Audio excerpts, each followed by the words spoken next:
beak, or she's got her hand down his beak. He's actually a juvenile pelican, and he's a really cranky pelican. His name is Arnie, and he's caused many injuries to our volunteers. That's why we say to you, please don't try to get too close to the birds, don't try to pat them. They are wild birds, they will cut you, they will scratch you.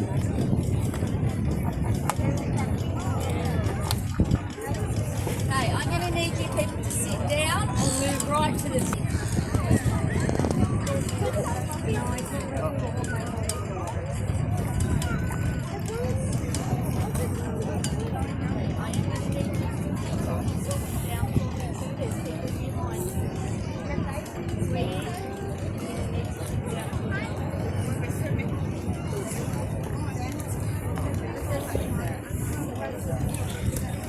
Alright, we're going to kick off in just a few minutes. If you are standing up, can you please have the courtesy to turn around?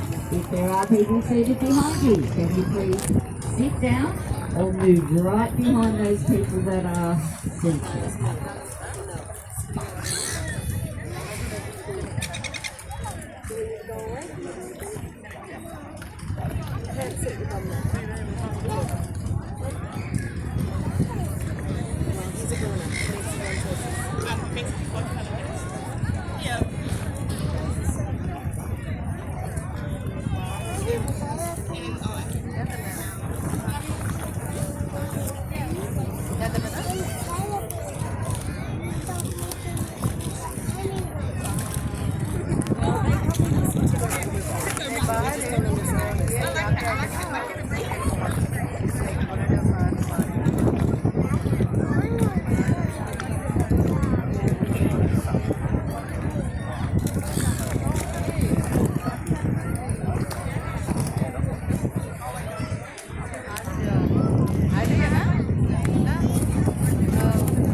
Good afternoon, everyone. So we are volunteers from Marine Wildlife Rescue Central Coast. We acknowledge the traditional owners and custodians of the land on which we live, work and play.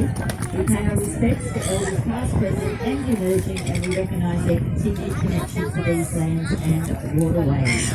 My name is Michelle. Today down the front we also have Michelle. Today there are some tall birds, there are some shorter birds. The taller birds are actually the male pelicans and the shorter birds are the female pelicans. A question we get asked regularly here at Pelican Time is why don't we see any baby pelicans? We actually see juveniles in the wild all the time, and the way to distinguish a juvenile pelican is like our little friend here, He's a male pelican, but if you look at him, he has the lighter coloured feathers, so he's got the brown and white coloured feathers. And juveniles actually have much lighter feet than the adult brown feet. Pelicans are juveniles up to the age of 4 years old. Has some fishing line headed, so Michelle is going to try to see if she can get hold of that bird today. Sometimes we use season jump. So all of the birds that you see here today, we don't need to feed any single one of them. They are all quite capable of feeding themselves. The reason that we bring the small amount of fish down that we do when we come down here is to try to bring up those injured birds up onto the platform.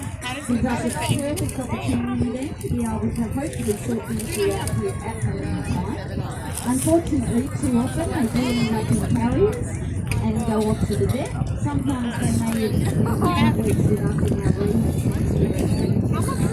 Unfortunately, one particular bird that normally comes along for Pelican time cost me he came to the basement because she was golf bird. He turned up to Pelican time and he was missing his foot. Unfortunately, he had wrapped around that leg towards gangrene caused back to the floor. Kevin ended up spending 8 weeks in our care before he was put back in the wild. Now he normally comes along for Pelican time, so we're quite happy that he's fishing, he's flying, and he's doing all the right things. We do get a kick out of seeing our birds when they do come back here.